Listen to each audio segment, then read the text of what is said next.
Рабочая группа по возможному транзиту через территорию Абхазии была создана 28 июня прошлого года.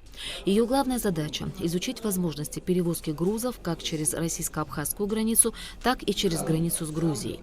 Рабочая группа заседала без участия журналистов, однако по завершению участники рассказали о содержании встречи. То, что в нашу компетенцию вопросы входили, мы их рассмотрели, и транзит, мы опять еще раз подтвердили, что транзит через Абхазию мы все согласны, что транзит грузов из третьих стран, чтобы через территорию Абхазии проходил, просто рассматривалось. Да. В будущем, если в Россию будут идти грузы какие-то, то что мы не против для того, чтобы эти грузы проходить через территорию Абхазии.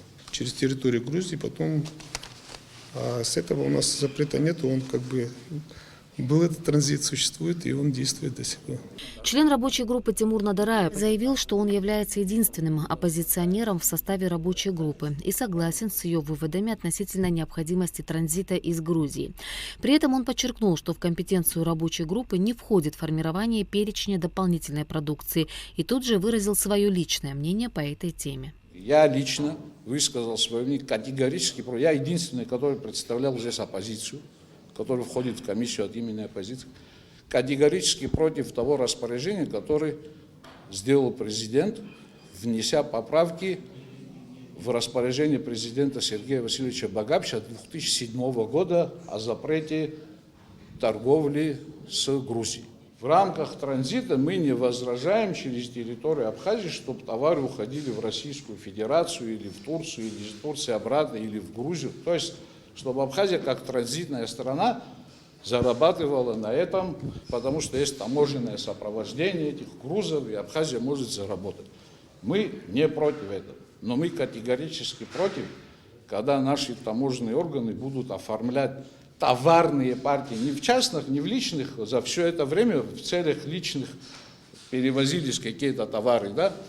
А здесь идет, говорится о том, что можно там, до 600 тысяч рублей частным предпринимателям завозить товары из Грузии. Мы категорически против этого. Глава администрации Галского района Константин Пилия не согласился с Тимуром Надараем. По его словам, утвержден дополнительный перечень продукции, которую можно будет провозить транзитом или на внутренний рынок Абхазии. Пилия считает, что товары, пересекающие границу, должны оформляться в соответствии с таможенным законодательством нашей страны. Дело в том, что транзит, о котором говорит, что Тимур Хотович Добро, значит, России с Грузией можно иметь отношения и пополнять грузинский бюджет через Россию, а мы, имеется в виду, пополняем военно-промышленный комплекс. Совершенно не так, наше мнение совершенно иное.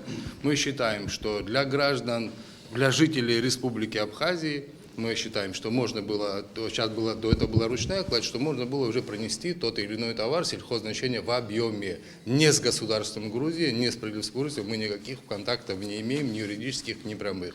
Наше мнение, понимание, что это для наших жителей можно пойти, кому позволено пересекать границу, принести тот или иной товар в объеме, по наименьшей цене для выгоды наших людей, для выгоды экономики. Таможни, работали службы, и тот товар, который перемещается, так ли или сяк ли, 50-килограммовые грузы или больше, чтобы он подвергался таможенному оформлению.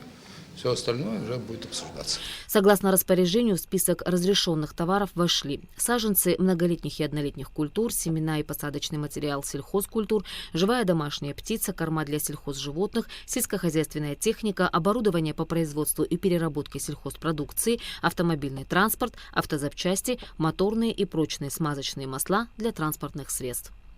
Ирина Аршба, Фатима Гергия, Раму Камкия, Абхазское телевидение.